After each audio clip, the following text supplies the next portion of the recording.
Como dije recién, agradecemos a todos y todas las compañeras y compañeros presentes. También agradecemos la presencia de Pablo García, secretario general de ATE, de Antonio Emilio Falcón, Agrupación Patriótica Abril 82, y de cada compañero municipal que hoy está presente. Compañeras y compañeras, nuestra tarea común es la liberación. Venimos haciendo en el país una revolución en paz para organizar a la comunidad y ubicarla en óptimas condiciones a fin de afrontar el futuro. Revolución en paz significa para nosotros desarmar no solo las manos, sino los espíritus, y sustituir la agresión por la idea como instrumento de lucha política.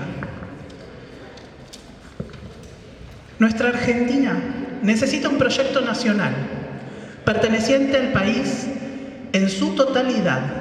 Estoy persuadido de que si nos pusiéramos todos a realizar este trabajo y si entonces comparáramos nuestro pensamiento, obtendríamos un gran espacio de coincidencia nacional. Estos son fragmentos del discurso que el Teniente General Juan Domingo Perón, como presidente de la República Argentina, diera al Congreso Nacional el día 1 de mayo de 1974. Pero para continuar, le voy a presentar al gran filósofo nacionalista, don Alberto Huela.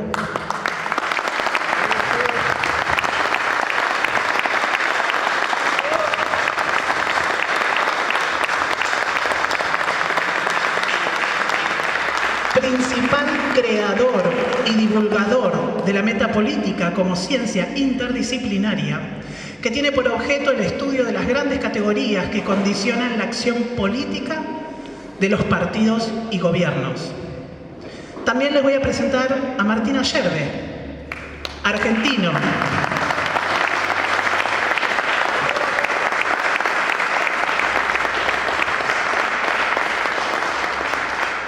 Argentino, cristiano, justicialista, metalúrgico y referente del modelo de liberación nacional.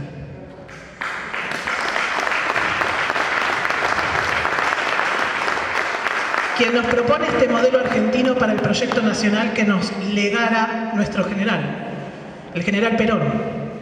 Los dejo a todos en muy buenas manos, manos sabias, argentinas y trabajadoras. Metapolítica y modelo argentino para el proyecto nacional. Alberto Huela y Martín Miguel Ayerbe.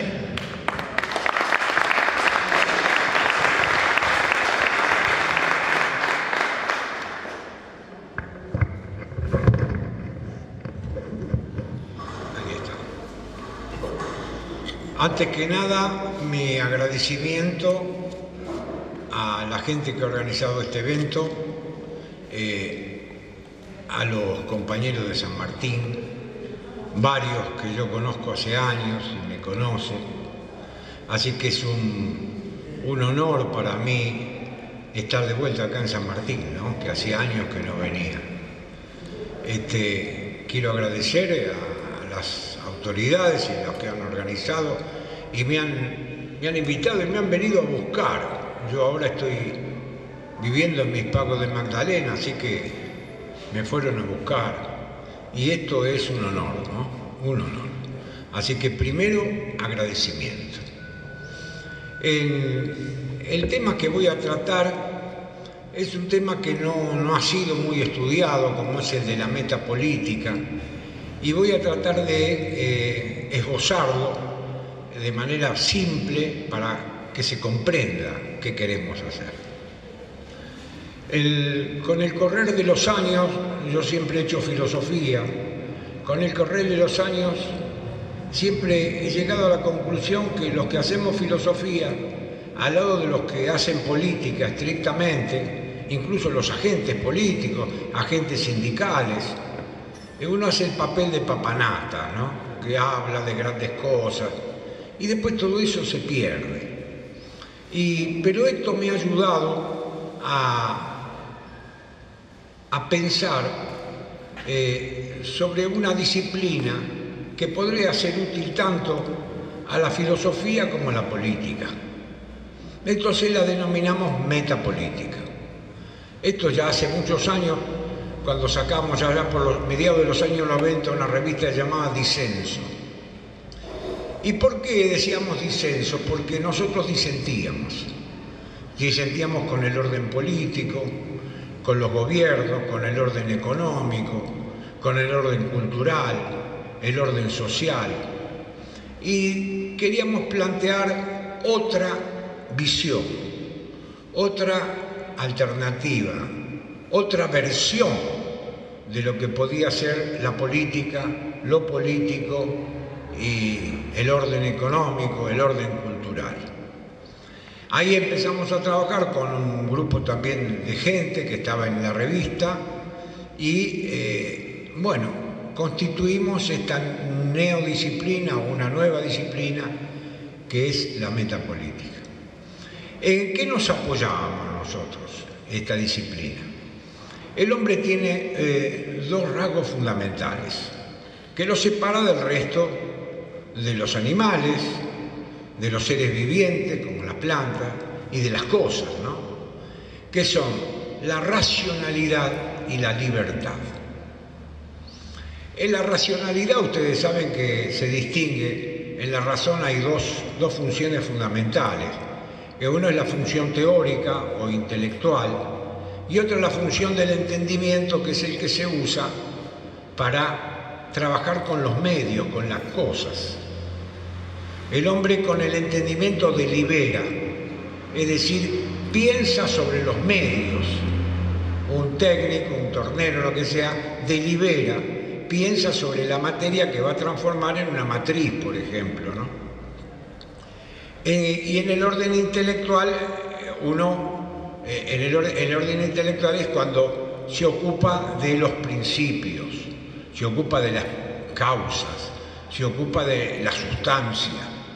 Entonces, en filosofía siempre se enseña que el conocimiento fundamental es el conocimiento sobre la esencia, sobre la sustancia, no sobre los accidentes. Pero esto es en el orden intelectual. En el orden práctico-político se plantea, la sociedad contemporánea plantea un tema fundamental, que es el condicionamiento del pensamiento. Todos nosotros los que estamos acá tenemos un pensamiento condicionado. ¿Condicionado por qué? Condicionado por las circunstancias, condicionado por lo que se llaman los relatos. Entonces nos cuentan una serie de relatos. Por ejemplo, el relato del progreso, ¿no? Entonces nosotros, hoy piensa el progresismo en general, ¿por qué hay que ser progresista? Porque hay que estar en la cresta de la ola. Cuando el progreso, entendido puntualmente, es el paso de lo peor a lo mejor. Cuando uno pasa de lo peor a lo mejor, ahí progresa. Pero el progreso se da en general, cuando tomado en sentido estricto. Yo no soy un antiprogresista, pero les quiero mostrar que se desvirtuó la idea de progreso. El progreso se da en profundidad. Uno progresa en algo cuando lo va profundizando.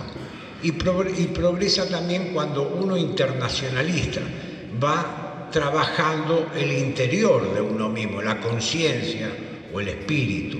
Entonces uno va progresando. Por eso se dice que en la vida intelectual, en la vida espiritual, el que no avanza retrocede. Esto es lo que se plantea en términos filosóficos.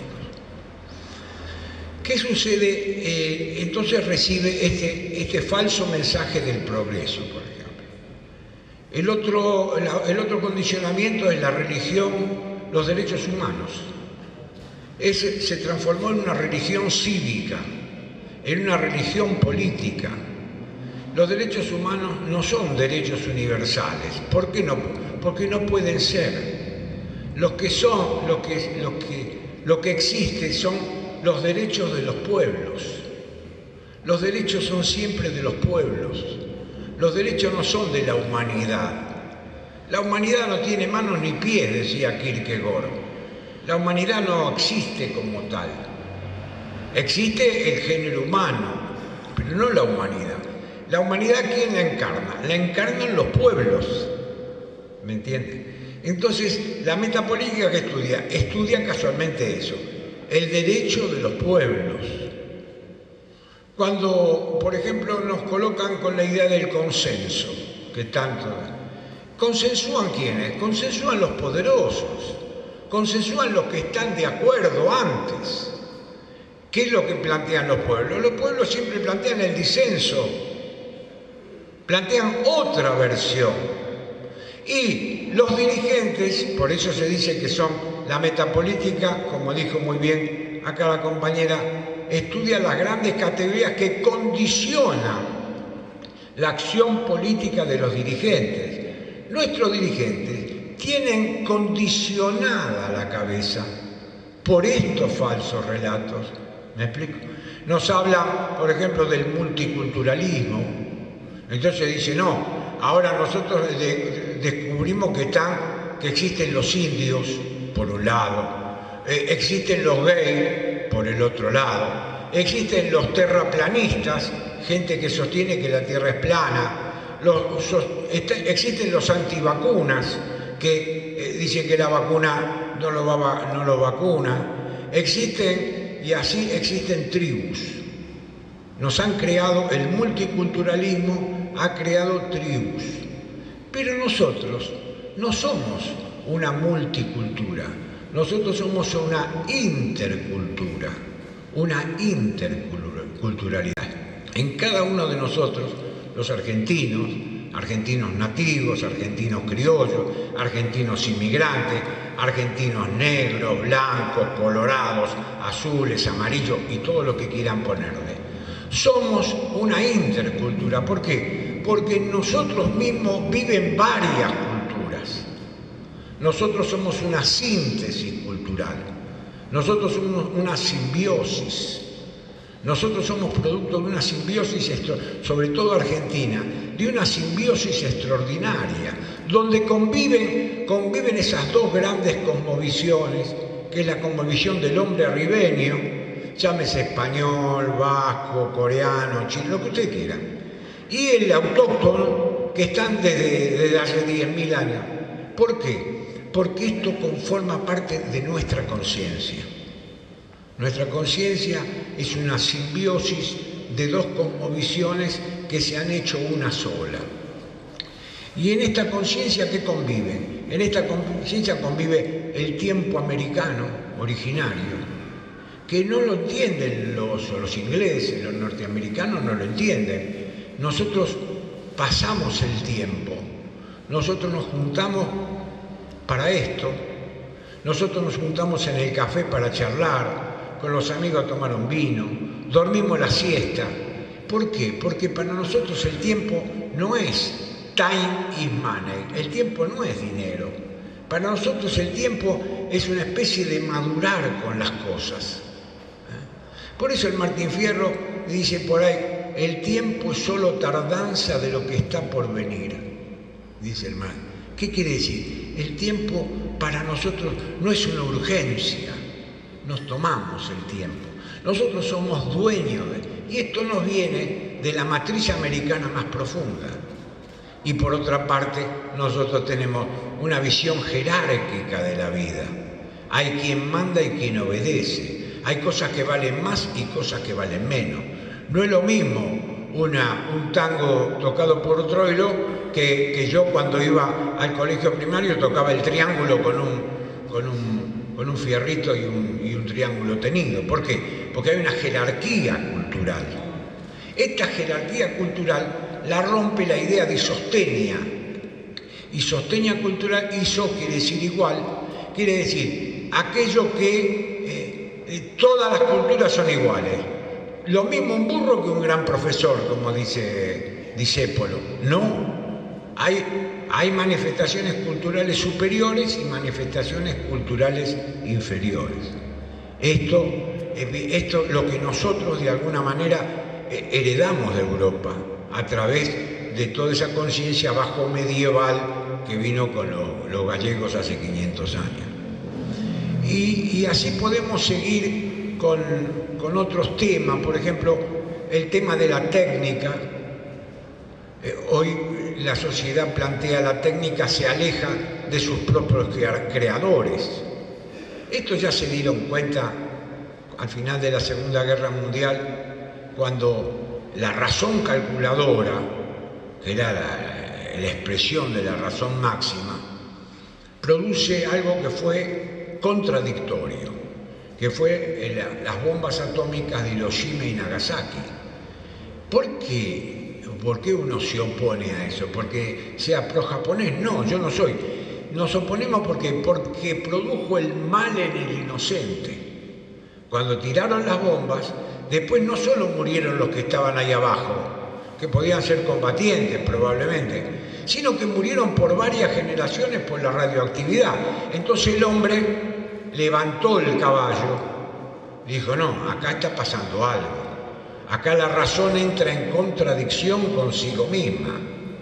Y cuando la razón entra en contradicción, ya la razón no es todo. Hay otros elementos que forman parte del conocimiento del hombre, como pueden ser los sentimientos, como pueden ser las intuiciones. Hay otra razón, otra. Entonces, lo que nosotros vamos notando que el hombre de nuestros días está siendo condicionado en sus respuestas, es condicionado de forma permanente por todos estos relatos y mucho más. Por ejemplo, ahora nos condicionan con el tema de la posverdad, nos condicionan con el tema de la crisis, nos hablan de crisis, estamos en crisis, y los políticos estamos en crisis, vamos a salir de la crisis. No, nosotros no estamos en crisis. ¿Qué se opone a la crisis? La decadencia. ¿La decadencia qué es? Tiene una ley fundamental, que siempre se puede ser más decadente. Nosotros no estamos en crisis, nosotros estamos en decadencia. Por eso vemos, por ejemplo, ahora, en esta última elección, el pueblo, los guste, así nos diferencia, somos el agua y el aceite con Milei. Un tipo que dice que la justicia social es un robo, nosotros no tenemos nada que hablar, porque toda la vida hemos sido justicialistas y sostenemos que la justicia social es el objetivo último y primordial de todo buen gobierno.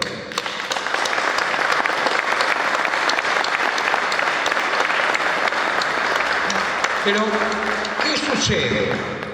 El pueblo, dijo Perón alguna vez, agotó su paciencia, hizo tronar el escarmiento. Y ahora lo tenemos. Pero lo tenemos porque nosotros lo pusimos. No es que lo puso otro, los poderes internacionales. No, ahora se venderá a los poderes internacionales. Pero nosotros lo pusimos por nuestra incuria, nuestra incapacidad de gestionar la política, nuestra capacidad de ser honestos. Entonces, la metapolítica que hace estudia estas categorías que yo le estoy nombrando y muchas más. El pluralismo, por ejemplo. ¿El pluralismo dónde se da? El pluralismo se da en el mundo, ¿pero en dónde? En las grandes ecúmenes. El mundo está constituido por 5 o 6 grandes espacios, como es la ecúmene iberoamericana, la ecúmene arábiga, la ecúmene anglosajona, la ecúmene eslava, la ecúmene asiática o la ecúmene india. Entonces, ese es el pluralismo del mundo. El mundo no es un universo, que somos todos iguales porque llevamos adelante la democracia y los derechos humanos. Eso es una imbecilidad, porque hay otros tipos que se manejan con otras pautas. Tenemos que respetar las otras pautas. Aunque no las compartamos, porque el pluralismo se da ahí, no se da en el seno de la nación histórica. La nación histórica tiene una tradición propia, como es la tradición argentina. Nosotros somos el único pueblo hispanoamericano que tiene un poema épico, que es el Martín Fierro. Ningún pueblo hispanoamericano, desde México a Tierra del Fuego, tiene un poema épico. Esto lo dijo Lugones en 1913. ¿Qué quiere decir? Que nosotros, decía Lugones, somos de la raza de Hércules. Miren, Chupe, y lo estaba escuchando el presidente en ese momento que era Roque Sáenz Peña, los ministros se miraban y decían, este es un loco. ¿Cómo le va a decir que de la raza de Hércules? ¿Por qué? Porque los griegos tuvieron sus poemas, que era la Ilíada y la Odisea. Y nosotros, después de los griegos, estuvo el Mio Cid para los gallegos y la Chanson de Román para los franceses.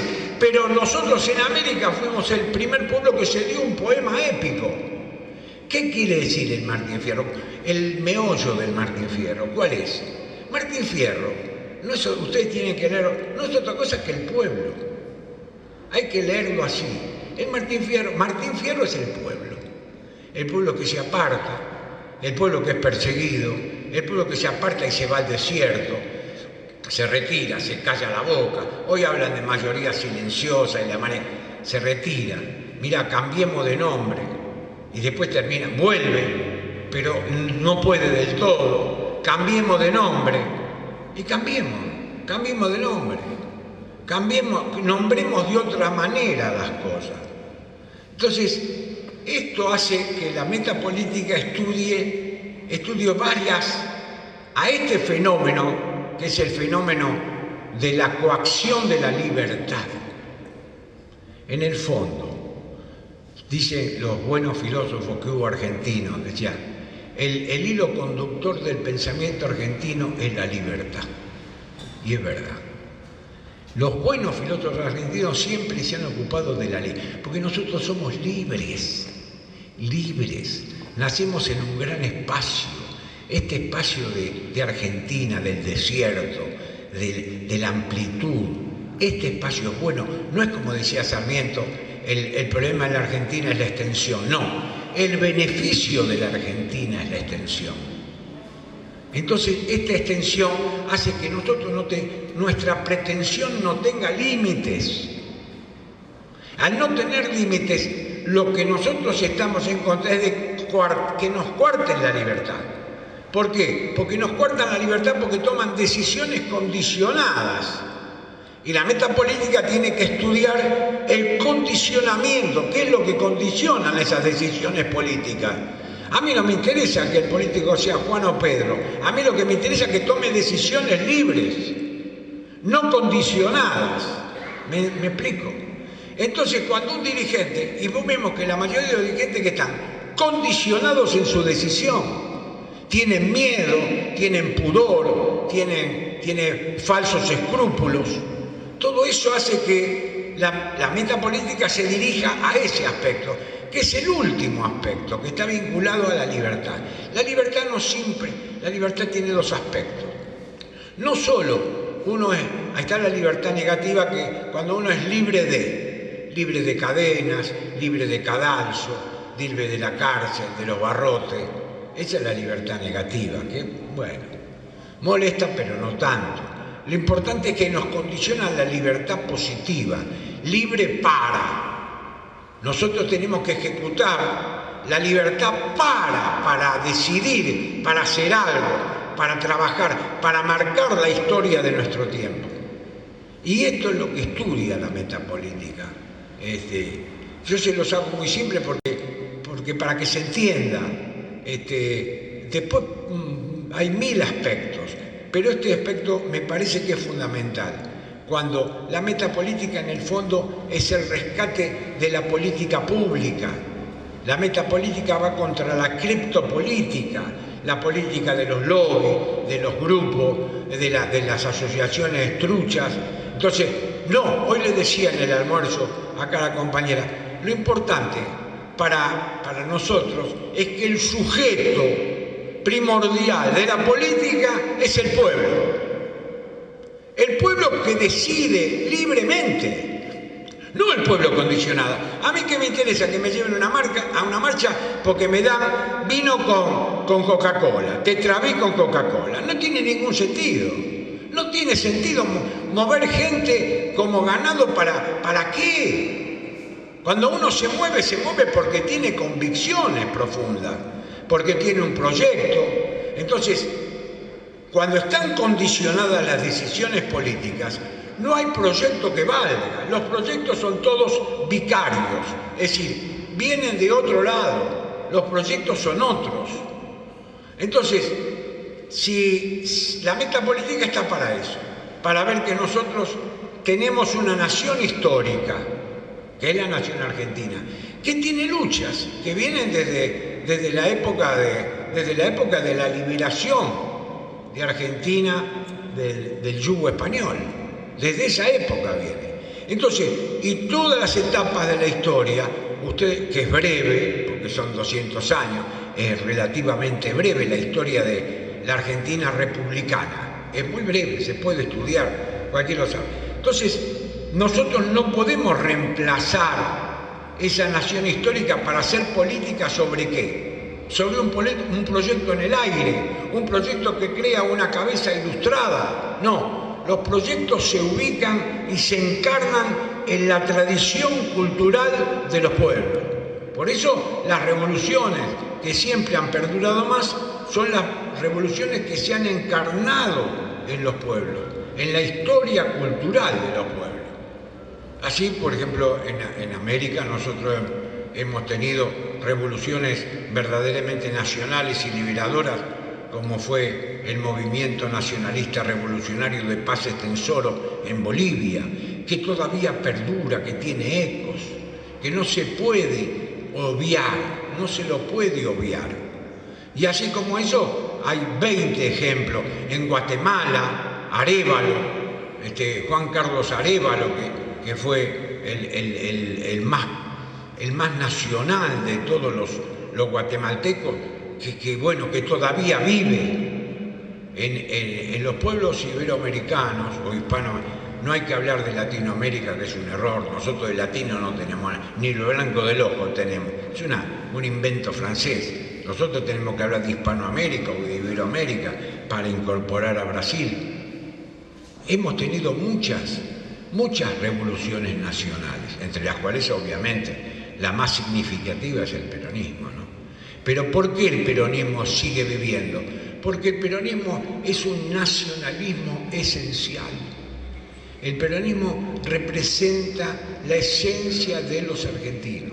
Nos guste o no, a los que no son peronistas no importa, pero los representa ¿por qué? Porque hunde sus raíces en la tradición nacional. Sin un pensamiento anclado en el etos de la nación, no hay revolución nacional posible. Por eso fracasó Guevara, porque no se anclaba en un etos. Él lo que tenía era ideas, pero no tenía un etos. No se pudo. Por eso quiso importar a Bolivia, no pudo. Porque si uno no está, lo que propone no está encarnado en el etos histórico, uso, manera, costumbre, forma, etcétera, comida, lo que vos quieras, encarnado en eso es una superestructura ideológica que muere, que dura la luz de un fósforo. Bueno, yo creo que con esto he explicado más o menos lo que es la metapolítica. Hay algunos libros que traje yo sobre metapolítica, otros sobre teoría del peronismo, pero quería finalmente decir, cuando nosotros nos dicen no se puede hacer política, para hacer política hay que tener plata. Primer punto, para hacer política hay que conquistar los aparatos del Estado. Esos son gravísimos errores.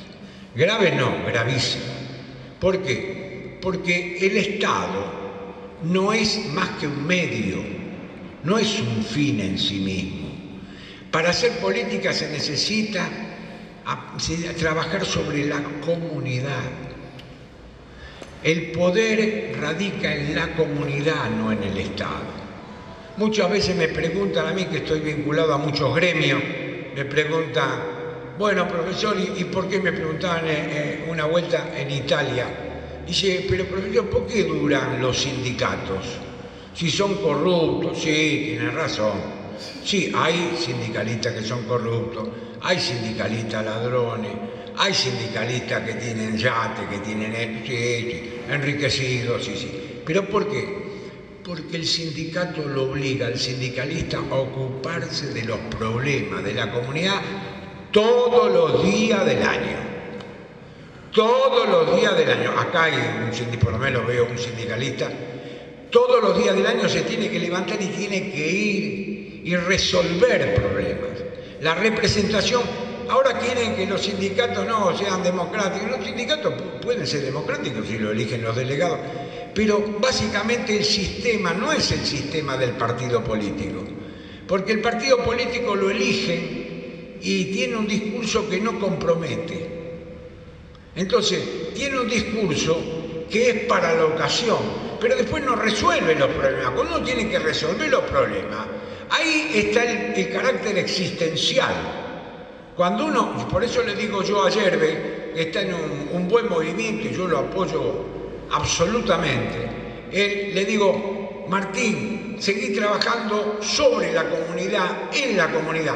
Tenés que tener un partido para la elección, pero trabaja porque el poder lo vas a encontrar ahí. Hoy estamos reunidos acá, mucha gente, algunos son de los gremios y otros son de la mayoría de la comunidad.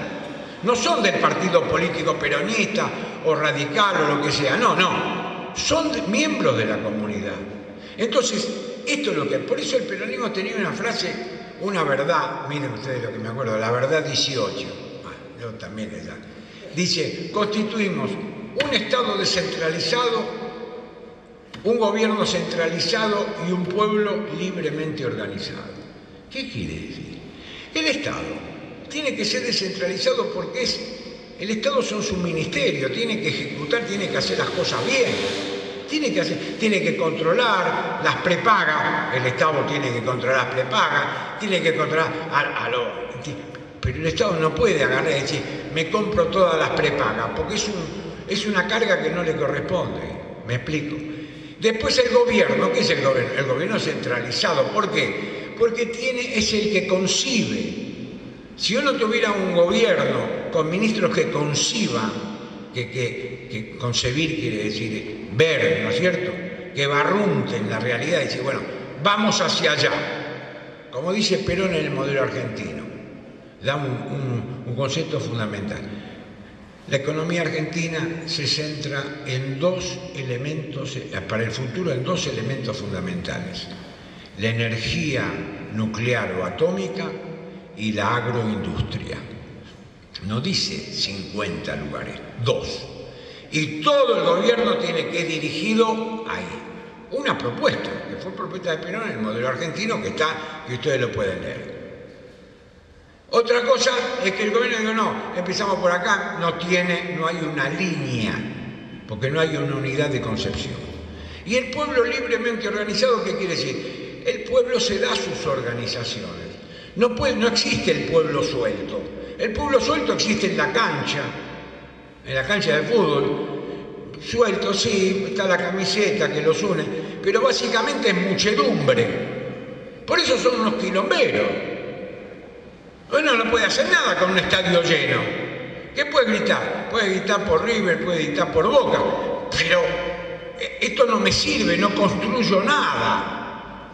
La construcción la hace el pueblo cuando crea instituciones. Por ejemplo, el sindicato de paseadores de perros. Hace 20 años cuando vine acá a San Martín no existían los paseadores de perros y ahora hay un sindicato. ¿Por qué? Y la vez pasada me explicaron, dice, un paseador de perros puede llevar 12 perros. Bueno, se organizaron, pero es el pueblo organizado. Y entonces ese pueblo organizado logra algo fundamental, que es presionar sobre el gobierno, para que en ese aspecto de pasear los perros, el gobierno tome las medidas correctas. ¿Se explica? Este es el misterio del cuarto amarillo que acabo de explicarle. Bueno, nada más, lo dejo a...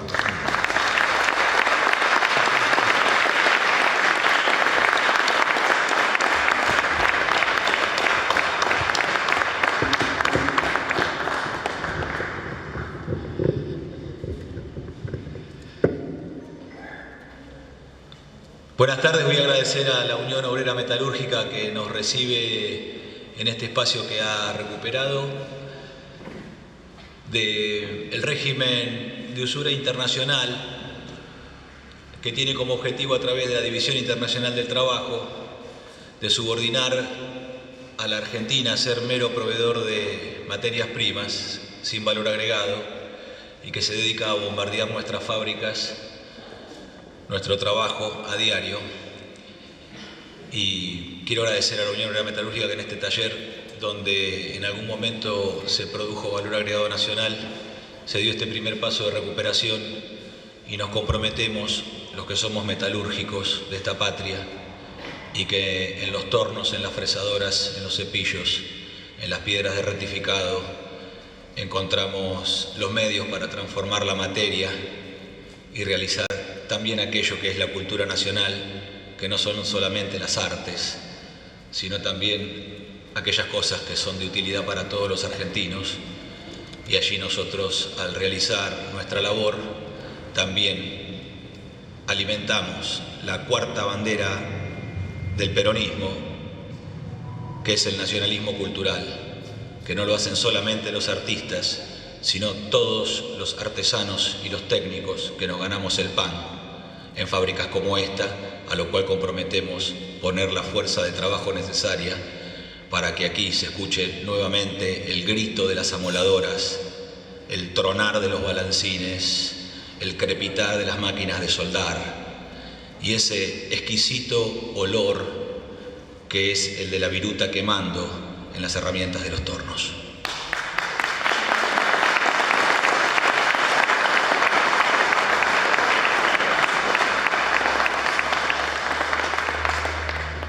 De Naides sigo el ejemplo, Naides a dirigirme viene, yo digo cuanto conviene y quien en esta huella se planta, debe cantar cuando canta, con toda la voz que tiene.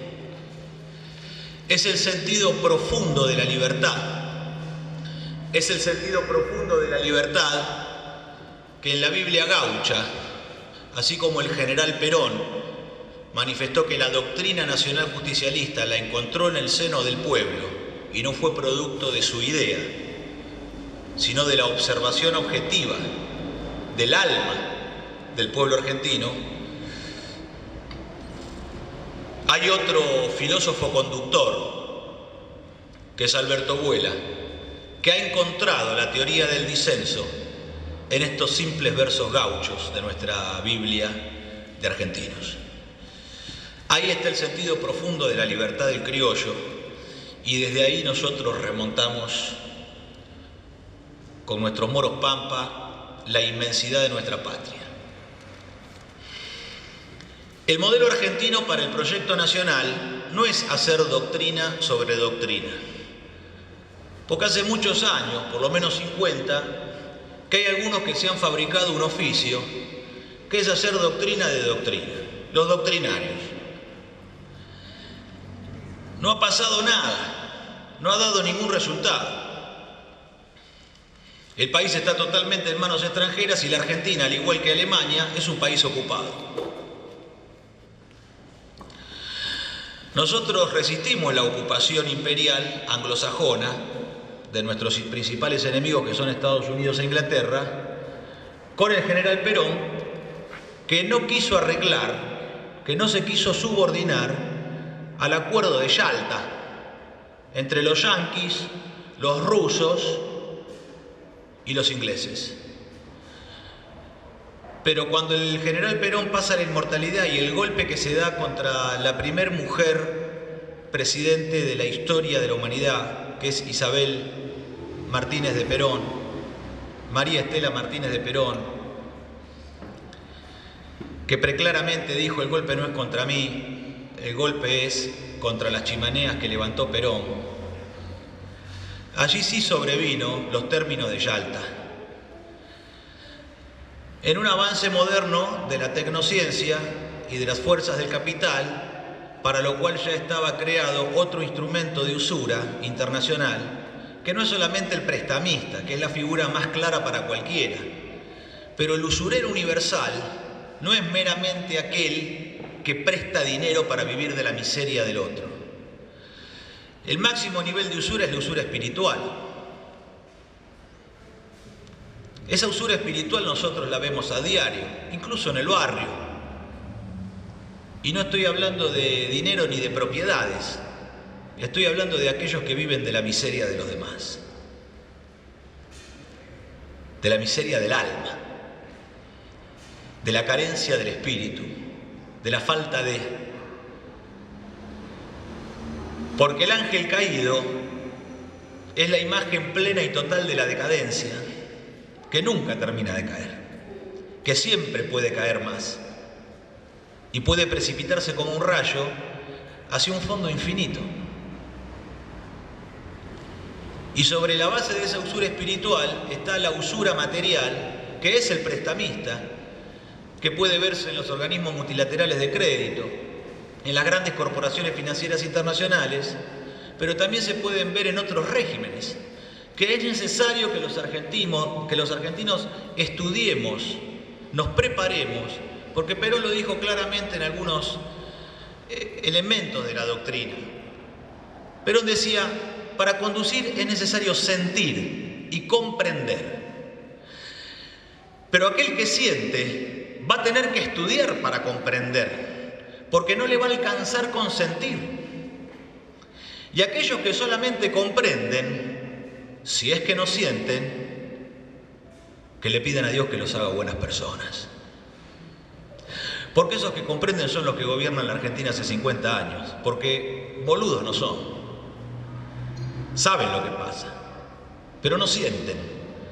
Entonces, los cuadros peronistas, la militancia peronista, los justicialistas, los nacionales, los peronistas de Perón, pero también los radicales de Hipólito Yrigoyen, que constituimos la gran mayoría nacional, donde se resumen todos los nacionalismos, porque los nacionalismos de capilla nos han convertido en más de 30 republiquetas americanas, más el justicialismo sintetiza a todos los nacionalismos y el radicalismo también. Por algo Perón, en un acto no solamente de enorme generosidad, sino de comprensión trascendente de la unidad de los argentinos, le ofrece a Balbín en el 70 integrar el gobierno y constituir un gobierno de unidad nacional. Nosotros ganamos con el 63% de los votos, los radicales sacaron el 20% y el 10% restante, menos del 10%, 7% estaba repartido entre 10 fuerzas más, no tenía ninguna relevancia. Esto indica de que el 85% del pueblo argentino había elegido en el 70 el signo nacional. El 85% del pueblo argentino. De cada 4 votos que sacamos nosotros, los radicales sacaron 1. Pero sin embargo Perón, sabiendo que eso iba a ocurrir, lo hace igual. Se opusieron casi todos a la iniciativa de Perón, no solamente los radicales, muchos peronistas también. Pero en este aspecto, la comprensión del cambio y la transformación, que es producto de la Revolución Francesa, que es la cuna de todos los males que sufrimos los que somos los verdaderamente occidentales, que somos los hispanoamericanos. La revolución bolchevique, la revolución tecnotrónica. Es necesario que podamos nosotros actualizar esos términos, porque la doctrina puede durar y trascender durante décadas o siglos. Mas el modelo argentino para el proyecto nacional, ese sí es el campo de actualización en el cual hay que trabajar, porque no es hacer doctrina sobre doctrina.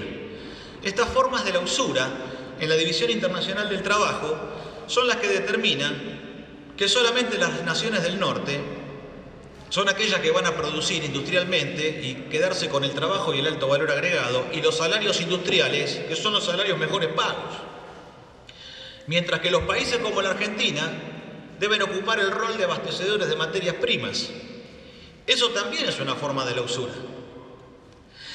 El régimen de obsolescencia programada fue advertido por Perón en el modelo argentino sin utilizar el término obsolescencia programada, pero Perón ya estaba explicando que había técnicas de producción que fabricaban productos que tenían una corta vida, un pronto vencimiento, para tener atrapado a los pueblos en un ciclo de producción inútil y de consumo absurdo, por lo cual tener que producir para consumir y atraparlos en la cárcel material del demiurgo y no poder ejercer la libertad que se realiza en el tiempo libre. Entonces, el modelo argentino para el proyecto nacional, por el cual hemos levantado hace 50 años de que Perón lo lanza el 1 de mayo del 74, volvemos a levantar esa bandera para llevarla adelante hacia la victoria, hasta que en esta patria vuelva otro criollo a mandar, y que mediante la movilización total del trabajo, por fuera del dominio extranjero que nos pretende imponer a nosotros una condición colonial, dentro de la División Internacional del Trabajo, dentro del régimen de obsolescencia programada, dentro del régimen de propiedad intelectual de las patentes, que quememos todos esos papeles que son el contractualismo utilitarista, materialista, nominalista y ateo del inglés, para que los argentinos, con nuestra propia ley, que es la ley de argentinos, que es la preferencia por nosotros mismos, como criollos que somos, nos lancemos a la movilización total del trabajo, que es la fuerza espiritual del pueblo trabajador, para alcanzar el pleno empleo en un gobierno nacional justicialista en apenas 4 años de gobierno. Esta es la tarea del momento.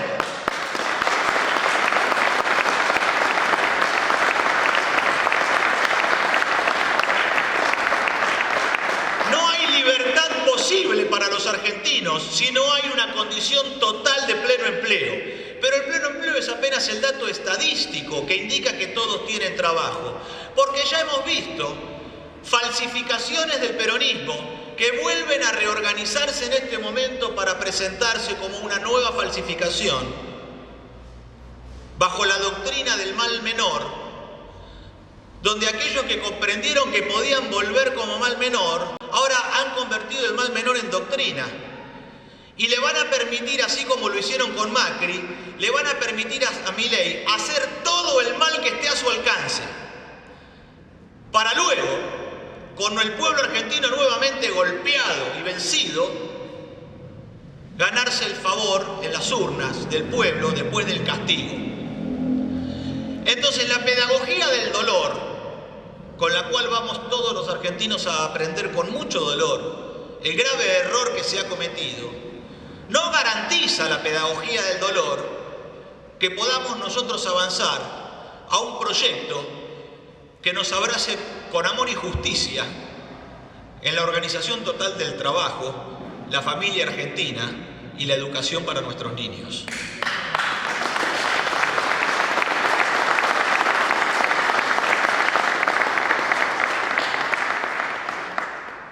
No hay garantías de que el dolor nos haga mejores. Se va a aprender seguro, pero es necesario constituir, no digo construir, digo edificar, en el profundo sentido cristiano de la palabra. Edificar, la verdad que edifica, no la verdad que destruye a martillazos a los demás, sino la verdad que edifica, el buen consejo, la herencia para un hijo gaucho, el buen consejo de criollos que edifica el porvenir. Pibe, cuidado con lo que estás haciendo. Sos demasiado joven. Cuando cumplas 40 te vas a querer matar con lo que hiciste. Hay que hablarle de verdad a nuestros pibes. No hay que castigarlos ni señalarlos, pero sí hay que corregirlos. Sí hay que llamarlos a la sensatez. Y sí hay que reivindicar el consejo de los viejos. No se puede permitir que en esta demagogia que ha constituido la dictadura de los niños se pongan todos los valores en la juventud como si los viejos no valieran nada. Esto es la sociedad de la cancelación y el descarte. No lo podemos permitir, porque cuando uno es joven tiene energía, tiene muchas ganas, pero no quiere decir que tenga sabiduría. Flaco favor nos hacen los abuelos mierda del peronismo con sus consejos envenenados de hacete amigo del juez. Pero no son todos abuelos mierda. Hay otros que son hombres dignos e íntegros del país, que son los que nosotros tenemos el deber de dar a conocer. Como no se va a menos que aprender, pero no garantizar ninguna transformación mediante la pedagogía del dolor, hay que edificar, hay que constituir, hay que pasar de la aglomeración popular a la constitución orgánica del pueblo. Aglomerarse es lo primero. Todos los que estamos aquí hoy estamos aglomerados.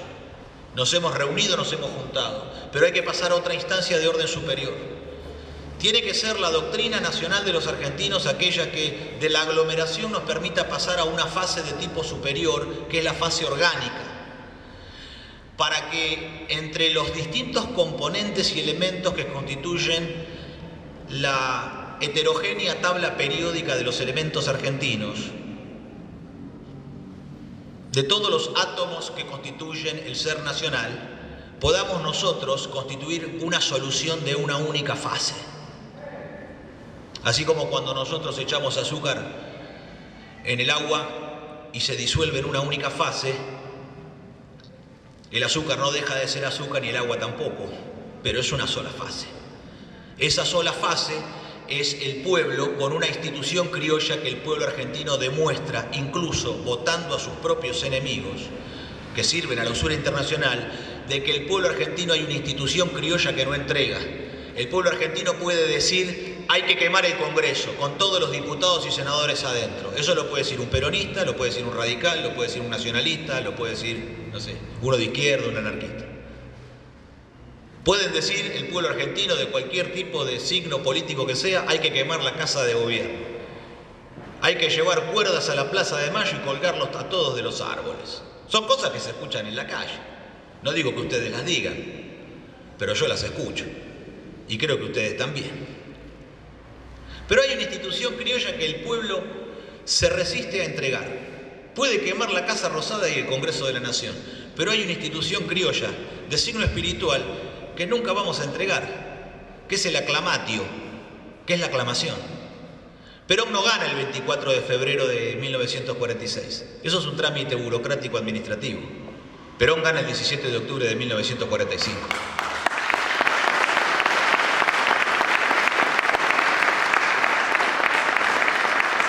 Si nosotros sabemos reconocer que hay una institución criolla que está en el corazón de todo argentino, tenemos que marchar a que el cabildo de los argentinos sea el cabildo de la aclamación. Esa es nuestra institución y el encuentro multitudinario de ese cabildo es el camino interior de cada uno de nosotros hacia la edificación de mediante volver a reunir las lanzas nacionales, pasar por las aguas bautismales de la doctrina nacional, alimentando con proyecto el modelo argentino para el proyecto nacional de todas esas lanzas nacionales, de manera natural, por ley orgánica, por ley natural. Una de esas lanzas se constituye en la lanza mayor de todos los argentinos. Dice Ricardo Iorio, es la lanza y es la sangre del caudillo la que mueve mi motor. Por eso, en el modelo argentino, el trabajo a construir tiene que estar no solamente en la lectura y en el dejarse impactar por la doctrina de Perón. Tanto la comunidad organizada, tanto el manual de conducción política, tanto el modelo argentino y todos los textos de Perón, la obra de los pueblos, la fuerza del derecho de las bestias y un sinnúmero de textos de Perón que son tantos que uno no los recuerda todos. Eso para los que dicen que el peronismo es una cosa así nomás de tradición oral. El marxismo-leninismo castrista, con conducción de gobierno en la Argentina, dice que el peronismo es así nomás. Cuando Perón además dejó todo por escrito. Y eso tiene signo superior. No solamente es un realizador, también es un filósofo conductor. Entonces, en la contemplación y el dejarse impactar por la doctrina sin cuestionarla, porque es como la lectura del Evangelio, uno no puede pensar que el Espíritu Santo va a entrar en uno si uno lee el Evangelio tratando de cuestionarlo. Uno tiene que dejarse impactar, tiene que abrir verdaderamente el corazón, el alma, estar con total disposición para el impacto. Y de esa manera tiene que haber un trabajo de edificación, porque Perón, cuando convoca a los argentinos al modelo argentino, como hoy planteó Noelia en el inicio, presentarnos con las manos desarmadas, con los espíritus desarmados, porque hay que reemplazar la agresión por la idea, y debe ser la idea la única arma de lucha entre los argentinos, porque para un argentino no hay nada mejor que otro argentino. Tiene que ser en el modelo argentino la edificación de ese proyecto, porque es no solamente el testamento político de Perón, es el llamamiento que nos hizo y al cual evidentemente hace 50 años que nadie acude. No se ha acudido al llamado de Perón. Perón llamó a los argentinos. Entonces es el tiempo de acudir al llamado de Perón. Es el tiempo de decir nosotros, los criollos que nos reunimos a lo largo y ancho de la patria, la base del pueblo argentino, nosotros los trabajadores, aquellos que los consejos para el proyecto nacional, tenemos que presentarnos frente a los argentinos, frente a Dios y frente al general Perón y decir, acá estamos, general, para cumplir con el llamamiento que usted nos ha hecho. Y esto es lo que hemos traído, el esfuerzo de nuestro propio trabajo, lo que nuestras manos laboriosas pueden dar para esta patria. Ese es el camino de edificación. Alberto siempre plantea que el peronismo tiene en su concepción comunitaria, porque el peronismo es un comunitarismo. Yo creo que el peronismo es un cristianismo criollo, es la forma criolla de los argentinos de ser cristianos, porque el concepto de justicia social remite claramente a ello, pero también el concepto de soberanía. Ustedes pueden recordar que en el Evangelio de Mateo, ante la llegada de nuestro Salvador Jesucristo, Mateo dice, nos ha nacido un niño, se nos ha dado un niño, sobre sus hombros reposa toda la soberanía. Nuestra idea de soberanía no es la idea de un nacionalismo imperialista, no es la soberanía de ejercicio de dominio sobre los otros, sino es el dominio total del espíritu del hombre. Y entre la comunidad organizada que nosotros buscamos alcanzar y el individuo, en el medio de ese proceso, hay otro alemán, Carl Gustav Jung, que plantea que hay un proceso que es la individuación, donde yo afirmo mi ser, afirmo mi propia persona, mi yo, mi personalidad, pero solo lo puedo hacer junto al otro y en el otro. No puedo yo ser solo aislado. Yo puedo afirmarme incluso en mí mismo, en mi propio ser, pero junto al otro. Entonces ese camino de individuación, que no es el camino del individualismo, es el camino de libertad que el argentino preserva en su personalidad, pero que solo la puede realizar en una comunidad que está organizada. Y para nosotros la comunidad organizada tiene que tener como eje rector el trabajo, porque el hombre sin el trabajo no es nada. El hombre sin trabajo es un alienado. El hombre que no tiene trabajo es un desesperado. Es un hombre que no tiene mañana. Todos los días son el mismo día. Todos los días son iguales a otros. Entonces, para nosotros significa que en los términos en el cual el mundo está predicando desde Inglaterra y que aquí tiene sus reproductores ideológicos, diciendo que estamos en la era del fin del trabajo, incluso hay dirigentes de los movimientos sociales que plantean, reuniendo desocupados, le dicen a los desocupados que reúnen en los movimientos sociales que vivimos en la era del fin del trabajo.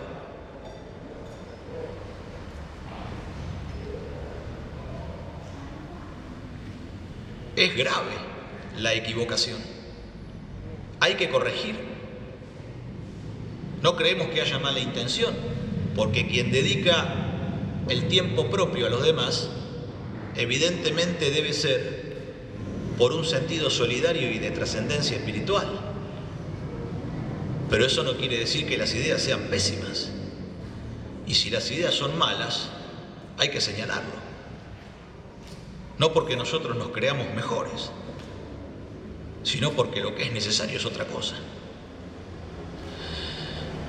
Entonces no vivimos en la era del fin del trabajo, vivimos en el dominio del usurero, que es el que nos quiere dejar sin trabajo, porque el usurero en definitiva lo que quiere es tomar nuestra libertad, y quitarnos el trabajo es esclavizarnos y depender de la ayuda y la dádiva de la conducción política del Estado, que ha constituido una nueva oligarquía en la Argentina. Todos conocemos la oligarquía terrateniente poseedora de la tierra. Bueno, hoy hay una nueva oligarquía que es la poseedora del Estado y vive de las rentas del Estado. Entonces ese orden oligárquico es el que los hace sentirse más que nosotros. Ellos creen que son más que nosotros, que ellos son los que nos dan derechos. Fíjense la falsificación del peronismo actual. Ellos son los que nos dan derechos. ¿Dónde se ha visto? Nosotros aprendimos que nuestro pueblo fue conquistando los derechos. Y además los derechos que ellos dicen dar a nosotros no nos sirven ni para limpiarnos el culo. No tienen ningún tipo de utilidad práctica los derechos que nos dan. Que se los guarden todos. No los necesitamos. Nosotros tenemos que volver a la Argentina de las obligaciones. No militar la Argentina de los derechos. Tiene que haber un cambio de signo rotundo. Hay que girar 360 grados el timón del barco y tomar otra dirección, otro rumbo de navegación. Hay que volver a la doctrina no de los derechos, sino de las obligaciones. Cada argentino tiene que producir por lo menos lo que consume. Cada argentino tiene que producir por lo menos lo que consume. Y la conducción de gobierno tiene que velar porque cada argentino pueda ejercer el libre derecho a trabajar. Y para hacerlo tiene que nacionalizar el comercio exterior y la banca.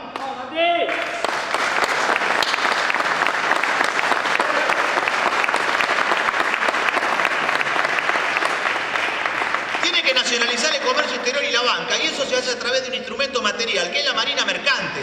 No es una oficina donde se realizan operaciones comerciales con escritorios, secretarias lindas y computadoras, que es el único hábitat en el cual la conducción concheta sabe vivir. Es otro el orden, es el orden de la industria naval, de los astilleros, de los talleres metalúrgicos, de la grasa, las chispas y el estruendo.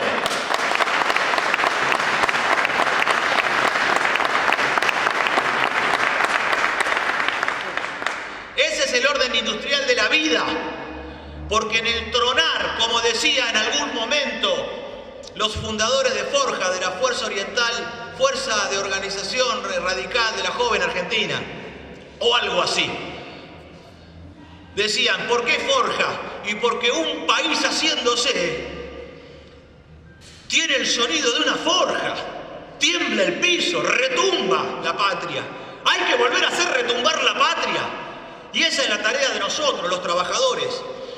Entonces la nacionalización del comercio exterior tiene un instrumento y un vector estratégico físico que es la Marina Mercante. No existe la nacionalización del comercio exterior si no hay Marina Mercante, porque las cargas viajan en buques y las naciones que no tienen Marina Mercante dependen de las naciones que navegan. Y nunca vamos a ser una nación independiente si no tenemos una poderosa marina mercante que determine el intercambio con las naciones del mundo y no solamente se apropie del flete marítimo.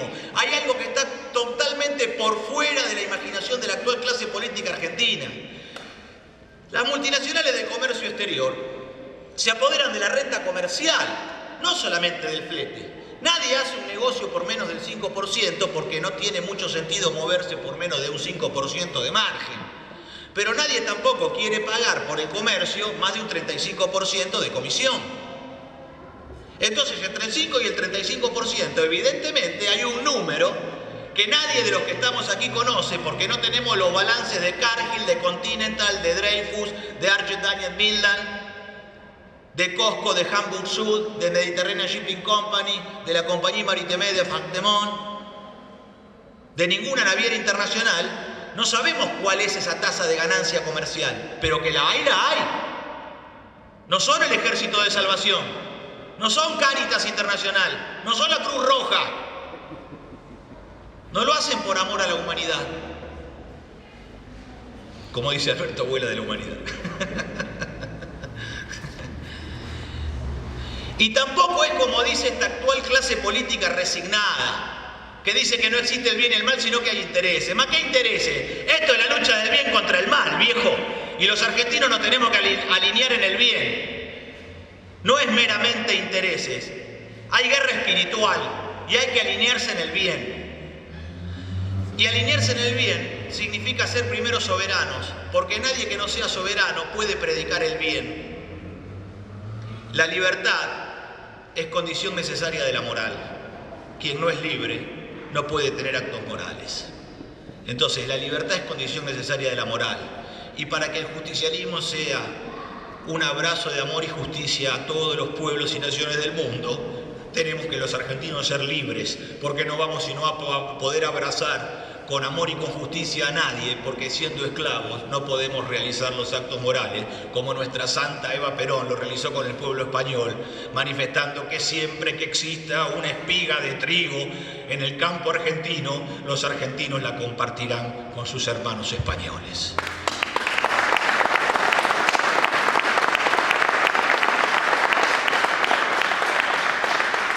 Fíjense cómo Evita rompió el bloqueo de Inglaterra y Estados Unidos contra España, que estaba castigada por su tercera posición, que no es la misma que la de Perón, tampoco la de los alemanes, ni la de los italianos, ni tampoco la de los libios, ni tampoco la de los egipcios. Son de tercera posición, pero nosotros tenemos el mejor. El nacionalismo que anda buscando despejarse en Italia, en Alemania, en España. Muchachos, vengan acá, vengan a Perón. No pierdan más el tiempo. Perón es el mejor de todos. Es superior en rango, no solamente en jerarquía. Es en rango superior, es de otro rango, no solamente de jerarquía. Vieron que hay escuela de suboficiales y hay escuela de oficiales. Dentro de la escuela de suboficiales hay jerarquía, ¿verdad? Dentro de la escuela de oficiales también hay jerarquía, pero hay otra cosa que es el rango. Y en términos militares, cuando nosotros vemos que existe en las Fuerzas Armadas mando y comando, el comando son las tiras. ¿Quién tiene razón? El que tiene más tiras. ¿Qué orden se cumple? El que tiene más tiras. Pero hay otra cosa que es el mando. Y el mando se tiene o no se tiene. Y el mando está asociado al rango. Es superior que al orden jerárquico. Entonces, en el rango nos destacamos nosotros por tener una doctrina de signo universal. La nacionalización del comercio exterior con el flete marítimo nos tiene que a nosotros permitir que sobre los 90.000 millones de dólares de exportación y los 90.000 de importación, si la mitad de los fletes marítimos que corresponden al argentino lo hacemos con buques de bandera nacional, no solamente tenemos que facturar 5.000 millones de flete marítimo, que entre 5 y 7.000, que es lo que se está facturando ahora en manos de las multinacionales. Ese flete marítimo hoy es equivalente a los pagos del servicio de la deuda externa. Toda la clase política, la casta, la anticasta, no importa. Todo dice que faltan dólares, que el Fondo Monetario. Ahí está la guita, en el mercado de fletes internacionales. Y además, el 30% de la facturación de exportaciones e importaciones son 30.000 millones de dólares en el caso de las exportaciones. Y son otros 30.000 millones de dólares en el caso de las importaciones. Hay que ejercer la actividad. El rol subsidiario que tiene el Estado argentino en la concepción justicialista es aquel por el cual el Estado se ocupa de las cosas que la comunidad por sí misma no puede realizar. Bueno, eso es una parte. Los productores de corderos de Guatraché al sudeste de La Pampa, que hacen los mejores corderos del mundo, por el tipo de pastura y la sedimentación, porque La Pampa estaba sumergida en el mar y eso hace que la salitre que tiene esa tierra, el sabor de la carne sea exquisita. tienen un grave problema que es no tener agua. Y dependen de Mendoza. Por algo la enemistad entre pampeanos y mendocinos desde hace siglos. Bueno, hay que terminar con eso, pero la obra no la pueden hacer los productores, van a tener que vender el campo para hacer el acueducto, es absurdo. La tiene que hacer el Estado y no importa lo que cueste y lo que valga, hay que hacerlo, porque hay patriotas ocupando el territorio y produciendo. Pero además, hay otra concepción que hay que resaltar, que es la concepción de dominio, que tiene que ver con el rango. Hay que dominar las actividades. El que no domina la técnica termina siendo un atormentado como Heidegger, que ve que la tecnociencia se ha constituido en un leviatán, en un monstruo, en un golem, que domina al hombre y lo tiene aprisionado. Pero no existe tal entidad. Atrás de la tecnociencia hay mandos ocultos. Es como la inteligencia artificial. No es ninguna inteligencia, ni mucho menos es artificial. No es inteligencia, es el mayor acto de plagio sobre el conocimiento humano, donde se reúne a través de procesadores y programas a toda velocidad algo que simula ser inteligencia, pero que lo que es una gran compilación. Tampoco es artificial, hay mandos ocultos. Y sobre la tecnociencia también hay mandos ocultos. Lo que pasa es que el capitalismo, la sinarquía internacional, conduce tirándonos el aparato por delante y nosotros pensamos que es ese aparato, que es ese leviatán, que es ese golem con el cual nosotros tenemos que luchar. Pero atrás, ¿quiénes están? Los mismos de siempre. Nunca un González. Nunca un González. Entonces, en este aspecto, el dominio de los argentinos sobre la técnica es determinante como nosotros mantenemos un ejemplo vivo que es la Comisión Nacional de Energía Atómica. Nosotros manejamos el ciclo completo de la energía nuclear. Producimos combustible, hacemos minería de uranio, enriquecemos, producimos combustible, agua pesada. Tenemos la mayor planta de agua pesada del planeta Tierra, que es 3 veces más grande que el segundo que sigue a cola nuestra, que son los canadienses. Fabricamos nuestros propios reactores nucleares. Estamos por dar un salto de vanguardia con el RA10 en el caso de la irradiación de silicio de uso electrónico para producir microchips con dopaje de silicio. Eso es un escalón tecnológico que nos va a poner a nosotros en una frontera en la cual están solamente 6-7 naciones del mundo. En el caso del CAREM es un reactor modular compacto, 32 megas son, Angelito, de 32 megas, que puede ser montado luego, lejos de una fuente de agua. No necesita un río o un embalse, como Embalse Río Tercero o como Atucha en Lima, en el Paraná, sino que puede ser montado en un desierto, porque por su sistema de refrigeración por convección, que es una idea argentina, es una idea argentina, de ese tipo de ideas brillantes de los argentinos, que no son las ideas de los yanquis que están alimentadas por guita, por cosas monstruosas, que consumen mucho y que gastan, y que es eso que decía Perón en el modelo argentino. No son sociedades de consumo, son sistemas organizados desde el pilfarro. Son sistemas organizados desde el pilfarro. La idea del CAREM es exactamente el opuesto a la concepción norteamericana del progreso industrial. El CAREM tiene un sistema de enfriamiento por convección propia, en el cual no necesita de una fuente de agua abundante como ser un río o un embalse, y puede ser montado en un desierto. Esto es brillante, muchachos. Esto técnicamente es brillante, pero no es que es producto de la técnica, es producto del espíritu. Atrás de esa manifestación técnica, atrás de esa tecné, que es el entendimiento del desarrollo instrumental de las cosas por la mano del hombre, está la ciencia, que está en el conocimiento y la razón.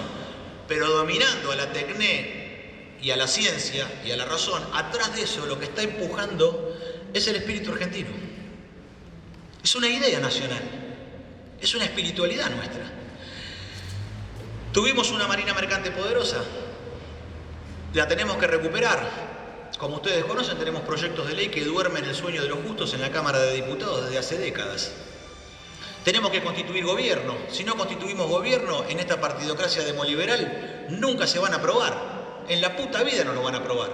Algunos nos preguntan, ¿y para qué lo presentás, Martín? para firmar un compromiso por escrito con el pueblo argentino. Para decirle al pueblo argentino, nosotros queremos hacer esto y lo ponemos por escrito y lo presentamos a las autoridades. Y eso a nosotros nos compromete de puño y letra. Nosotros no planteamos un país para todos, de todes, coso, vamos, juntos, cambio. No, hay que recuperar la reserva de carga del flete marítimo, facturar para la marina mercante. Hay que poner 150.000 hombres en la industria naval argentina. Hay un plan ferroviario para integrar desde Palpalá, Jujuy, en Altos Hornos Zapla, bajando por una vertical en la cordillera de los Andes, como pueden apreciar en ese hermoso mapa bicontinental bioceánico, que el primero que lo publicó en la historia de la nación fue el general Perón, en la década del 50. Y ese mapa bicontinental bioceánico tiene que unir a La Quiaca, Palpalá, Jujuy, Altos Hornos Zapla, pasando por las 11 provincias cordilleranas con el yacimiento carbonífero fiscal de Río Turbio en Santa Cruz. Ese ferrocarril federal andino, junto con un ferrocarril federal atlántico que vaya desde Puerto Punta Loyola en Santa Cruz hasta San Antonio Oeste, donde hay conexión ferroviaria con la red central, tiene que generar un perímetro ferroviario nacional que conquiste con logística el territorio argentino ante el proceso de fragmentación inminente que se cierne sobre nosotros por el asedio de Estados Unidos, Inglaterra e Israel sobre la Patagonia Austral, para lo cual hay un grupo de gobernadores que han creado la República Unida del Sur y que han nombrado un presidente. Cuidado con lo que están por hacer, porque los que ya tenemos casi nada para perder, que hemos perdido rancho, caballo y mujer, no tenemos ningún problema en ir a servir con nuestra sangre si osaran intentar dividir nuestro territorio.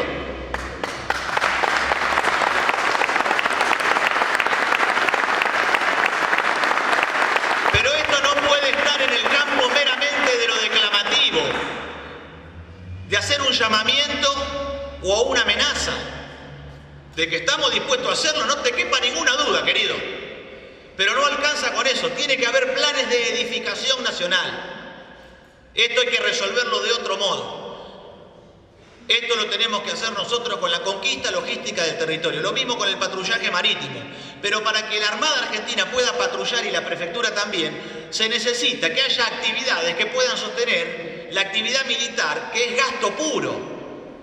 Bajo esta condición, es carísimo tener Fuerzas Armadas, pero si nosotros tuviéramos una poderosa flota pesquera de más de 1000 embarcaciones, podríamos hacernos de la proteína animal del Atlántico Sur y a partir de ahí sostener el sistema de defensa en el Atlántico Sur con aviones de alerta temprana, caza-interceptores, buques de patrullaje, corbetas misilísticas, para así dominar el Atlántico Sur y defender la Antártida frente al vencimiento del Tratado Antártico en el 2041, donde Inglaterra y Estados Unidos, a través de la OTAN y las Naciones Unidas, van a intentar crear un protectorado. Estos tienen el 70% del continente antártico. Quieren quedarse con el 100%. Hay que unirse con Chile y con Brasil. Y en la creación de una corporación antártica iberoamericana, donde no entren estas colonias francesas, ni holandesas, ni inglesas, ni ninguna cosa por el estilo, iberoamericanas, tienen que hablar en español o falar en portugués. Pero desde ese punto de vista, mantenemos a los enemigos por fuera de esta corporación antártica e integramos a todas nuestras naciones hermanas en una corporación científica antártica para proteger y blindar el continente blanco frente al vencimiento del Tratado Antártico, pero además eso hay que sostenerlo económicamente con una flota pesquera que sobre la reserva de carga y pesca del Pacífico y del Atlántico, desde el Mar Caribe, en la frontera norte marítima del Pacífico y del Atlántico, de México hasta el Polo Sur, esa reserva de carga permite un cabotaje 100% de bandera iberoamericana y una pesca reservada para nuestros países hermanos, incluso los que no tienen salida al mar como Bolivia y Paraguay. Todos a navegar, bajo la generosidad del signo de nacionalidad, del signo del arquetipo común que es el gaucho argentino, así como el montubio en Ecuador, así como el llanero en Colombia y Venezuela, así como el charro en México y el guaso en Chile. El gaucho argentino se integra con todos sus hermanos de igual condición en el arquetipo, y a través de la gauchada argentina realizamos esta obra de bien de unidad continental. Por último, el modelo argentino lo que requiere es una traza general nacional. El conflicto logístico es el conflicto que va a determinar la liberación o la dependencia. En el arte de la guerra hay una serie de disciplinas que son la estrategia, la táctica, la logística y la inteligencia, que hacen al arte de la guerra. Trabajan las cuatro en simultáneo, pero desde la Segunda Guerra Mundial, a través de aquello que el más grande pensador alemán que ha tenido los tiempos ha definido como la tormenta de acero, las magnitudes, como explicó Alberto, han logrado que ya la guerra ha tomado otra condición a través de los factores de escala, y que las bombas de Hiroshima y Nagasaki matan en instantes a cientos de miles y las generaciones por venir. Eso es la tormenta de acero. Ese es el aumento del factor de escala de la técnica. Ese aumento del factor de escala de la técnica requiere que nosotros, frente al concepto de guerra total que propone el imperialismo anglosajón, nosotros debemos organizar la defensa total. Y la defensa total es la concepción de la movilización total de todos los elementos, todos los órganos, todos los componentes de la Argentina, que son todos los argentinos y sus instituciones, en la defensa nacional. Esta es la verdadera y auténtica concepción argentina de nación y pueblo en armas. Y esa concepción argentina de nación y pueblo en armas la ejecuta el Estado empresario argentino a través del corporativismo justicialista. Y este corporativismo justicialista tiene evidencias. Perón en el 74 crea la Corporación de Empresas Nacionales. La Corporación de Empresas Nacionales del 74 y 75 se constituyó en el 15º holding a nivel internacional del mundo occidental. Estaban las multinacionales norteamericanas, las inglesas, las francesas, las alemanas, las italianas. Y número 15 estaba la Corporación de Empresas Nacionales de la Argentina. Eso es la evidencia de la Argentina potencia, que la izquierda niega y que los liberales también. Dicen que somos exagerados y que somos agrandados los peronistas. Es como ser doblemente argentino. Dice, los argentinos son agrandados y los peronistas son peores. No, ahí está la evidencia, empíricamente verificable, de que la Corporación de Empresas Nacionales reunió a todas las empresas del Estado, que eran la Dirección General de Fabricaciones Militares con todas las fábricas militares de acero, Altos Hornos Zapla, Somisa, la Fábrica Argentina de Aleaciones Especiales, Sidinsa, que reunía toda la estructura del aparato químico pesado, que es de gran escala y que no puede hacerlo una pyme argentina. Por eso el rol subsidiario del Estado que plantea Alberto, industrialmente nosotros lo denominamos dominio. Los industrialistas, los fabriqueros, lo denominamos dominio, porque no es solamente un rol de subsidiariedad. La pyme argentina no puede montar una petroquímica. ¿Por qué? Porque el nivel de inversión es de capital intensivo, es demasiado grande la inversión para poder sostenerlo un empresario pyme argentino. Y como aquí no hay burguesía nacional, sino pyme, el único modo por el cual nosotros podemos realizar estas obras de independencia económica es a través de las empresas del Estado. No queda otra, muchachos. Esto lo creó Perón en la década de 40 con el general Sabio. Las 14 fábricas militares de la Dirección General de Fabricaciones Militares, que no hacían solamente armamento bélico, producen ácido sulfúrico y ácido nítrico que son extendidos en todos los sectores de la industria. Producían la fábrica argentina de materiales eléctricos. Entonces los complejos industriales, siderúrgicos, químicos, petroquímicos, una YPF 100% estatal, no esta mierda socialdemócrata que es la reprivatización de YPF. Esto es una mierda, está a la vista. Pero claro, yo antes decía esto y me acusaban de funcionar a la derecha. Ahora ya no. Pero no cambié yo, cambiaron los demás. No está mal cambiar, yo también cambié. Ahora soy más de derecha. Pero la situación es comprender que en esta condición del país, la movilización del trabajo es el llamado a todos los trabajadores argentinos a presentarse a trabajar en la industria para la reconstrucción nacional y que el instrumento son las corporaciones del Estado.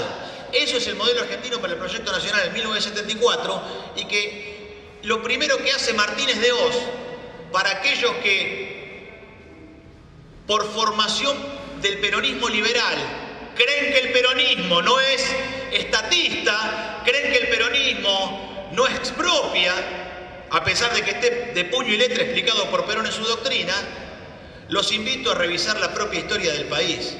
La filosofía, la doctrina, la historia y la fe. La fidei política de los argentinos. Fe, historia y política nacional, porque desde allí vamos a poder comprobar que el concepto de nación y pueblo en armas moviliza todos los complejos industriales de las empresas del Estado y suma a la pequeña y mediana empresa en las cadenas de valor y le da transferencia tecnológica, le da órdenes de compra, le da conducción de obra y le da financiamiento. Eso nacionaliza la cadena de valor y es lo que permite conquistar el pleno empleo. Nosotros no podemos resignarnos a la propuesta derrotista de un peronismo colonial que nos viene a decir que hay que vivir en una Argentina barata, de alimentos baratos y cosas baratas. Eso es la africanización del país. Nosotros necesitamos una Argentina de altos salarios, de alto poder adquisitivo. No es vendiendo más barato que vamos a levantar. Significa que el poder adquisitivo del salario es central en una economía de pequeña y mediana empresa que vive del mercado interno. Si el pyme vende barato y el obrero gana poco, es una economía miserable. Necesitamos un esquema superior, porque el pleno empleo hace subir solo los salarios y subiendo solo los salarios genera un punto de estabilización. Y si hoy aquí hay algún empresario presente, no se asuste con el aumento de los salarios, porque el aumento de los salarios le va a provocar un aumento de las ventas, porque nosotros le vamos a garantizar desde la conducción de gobierno un mercado reservado con la nacionalización del comercio exterior y se acaba la joda importadora de los importadores de la aduana, se acaba la joda de los importadores contrabandistas de Martínez de Hoz. No tienen tasa de ganancia. Ellos cobran un sueldo superior al que cobra el capataz, pero además tienen contratada a la esposa, a los hijos. Entonces, claro, la reunión de todos esos sueldos los hace vivir con cierto bienestar, pero no son capitalistas, no tienen capital, tienen la fábrica y 2, 3 cosas más. Entonces también son trabajadores, son los que organizan el trabajo, son los que organizan desde el capital el trabajo. Entonces es para también darles un mensaje a los empresarios argentinos de que la reserva del mercado interno es el futuro de prosperidad, porque muy pocos exportan, la mayoría vende acá y no van a necesitar divisas, van a necesitar un mercado interno protegido con altos salarios industriales. ¿Y cuál es el límite del salario? Ustedes habrán visto que Perón cuenta que un día se le presenta a un empresario y le dice: pero esto no puede ser, general. Fíjese usted, los obreros todos quieren ganar siempre más. Y Perón le dice: y sí, son como usted. Pero eso no es así, como dice el empresario. El argentino tiene su propio límite. Nosotros, los trabajadores argentinos, tenemos nuestro propio límite, que es la vergüenza y la responsabilidad. El límite salarial en la Argentina es de orden moral, no es de orden material, no depende de la paritaria. Hay un orden superior que es el pleno empleo, que alza los salarios, y después hay un límite, una frontera, que es la vergüenza y la responsabilidad. Cuando a cualquiera de nosotros, cuando a cualquier argentino de esta patria se le pregunta: ¿cuánto querés ganar?, se lo mete en un torbellino interior que lo tiene durante días o semanas como un loco, porque el tipo no puede responder de inmediato cuánto tiene que ganar. Entonces habla con su esposa o con su esposo, habla con los hijos, habla en secreto con algún amigo, consulta por otro lado, llama a algún colega del mismo oficio o de la misma profesión y le pregunta a ver cuánto están ganando en tal lado. Y después llama a otro que trabaja en una fábrica que se paga mejor y le pregunta al otro para tener por lo menos uno de arriba y uno de abajo, para él mantenerse ahí en el medio, en el justo medio argentotélico. En el justo medio argentotélico. Siente vergüenza en pedir más. No quiere ser injusto. Tampoco quieren que alguien le diga, ¿qué te crees que sos? Entonces, después de hablar con la familia, después de hablar con los amigos, después de consultar con los compañeros, va, se mira al espejo, endereza la espalda, alinea el ceño, toma coraje y finalmente va, se presenta en la empresa y pide menos de lo que merece.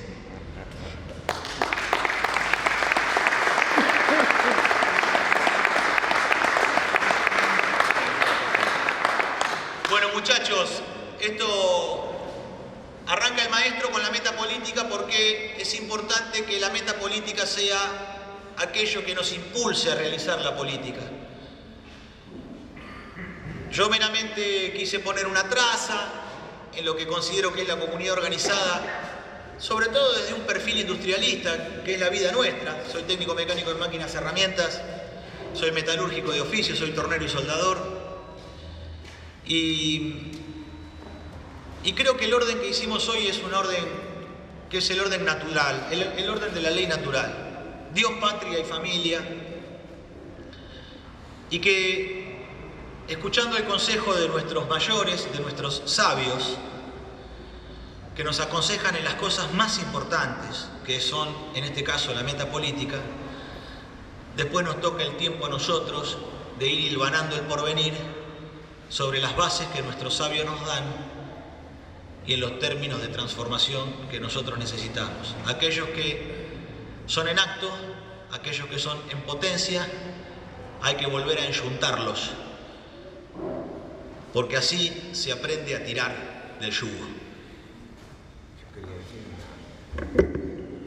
Ya que estamos acá en este local de la UOM, quiero contar una anécdota que tuve yo hace muchos años con el secretario general de la UOM, de aquella época. Me preguntó un día, dice, decime, abuela, ¿cuándo es un salario justo? ¿No? ¿Cuál es el salario justo?